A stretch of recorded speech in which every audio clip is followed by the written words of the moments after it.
name is Dr. Jessica Rose. I appreciate everybody being here, including press, especially the press. I have 5 postdoctoral degrees in applied mathematics, immunology, computational biology, biochemistry, and molecular biology. So I know a little bit about this, the science of the COVID shots. And then in the last 4 years, I've been digging into the vaccine adverse event reporting system data set from the US. If you avert your eyes to this chart here, you'll see some of the graphs that I've published in various and sundry publications. They're all peer-reviewed.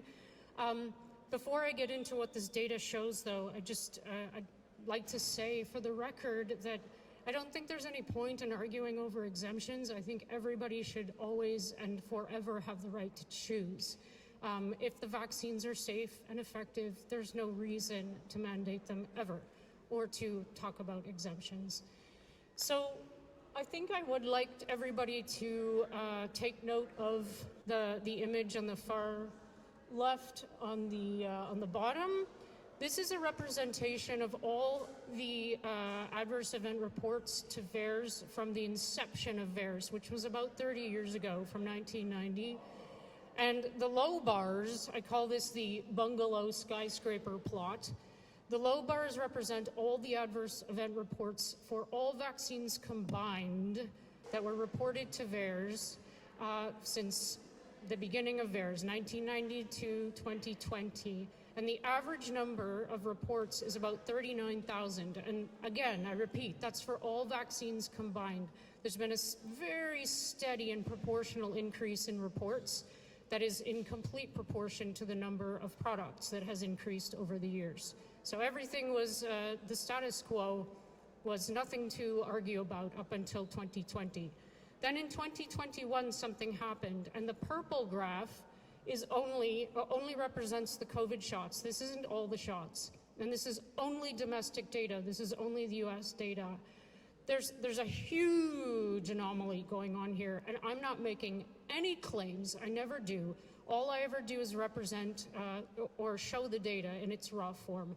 And I've asked the question repeatedly to the owners of the data, which are HHS, CDC, and FDA, what explains this? And I haven't really gotten a good answer. And I probably have a little bit more time, so I'll go into causality, because most people who know anything about VAERS will say, well, it's a passive reporting system, it's not really a good data set, you know, there's underreporting problems. However, it's a pharmacovigilance tool designed and owned by the government, and the purpose of it is to use the information therein as data to do causality assessments. There are 10 criteria you need to satisfy called the Bradford Hill criterion, and if you satisfy 6 out of 10, you probably have, they call it a very likely causative effect. It's always worked in the past. It was used to recall the rotavirus vaccine in 1999 due to a very small intussusception signal. So I've done these causality assessments myself. I do all this voluntarily because I see that there's a problem, and I'm a data analyst as well, so it's fun for me. The findings aren't fun, though. So what you see on the 2 gray plots, these represent a temporal association between the injection date and the onset date. And those are on the right hand, these are all sudden events. And the one on the right represents sudden death. So these are rare, okay? They're not often reported to VAERS. There's a huge cluster of these, first of all, and I don't think you can see it, but it says that 74.5% of all the reports of sudden death in VAERS in the COVID shot context happened within 7 days. That indicates a temporal relationship.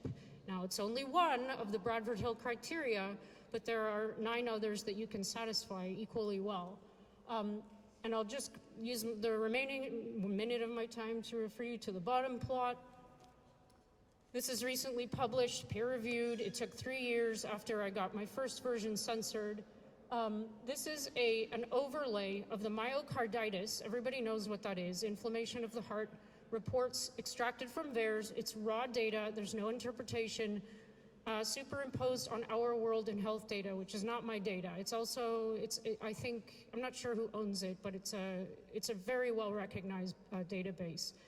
And what you see in blue, I'm not sure you can see it, the superimposed data are the fully vaccinated cases that were reported to our world in data. They superimpose perfectly. Like you can see, they line up at the peaks and the valleys line up. This is the most important point when you're looking at this. With the myocarditis reports in VAERS, the myocarditis reports are a little bit offset. It's about a 2-week offset post the injection data point. So I'll just end with this. There's a lot of explaining that needs to be done. There are a lot of adverse event reports. There are over 1.6 million reports associated with the COVID shots in the VAERS database alone. And there are pharmacovigilance databases all over the world that are exactly saying the same story. So thank you very much. I appreciate the time, and I hope that everybody learned something today from what I said.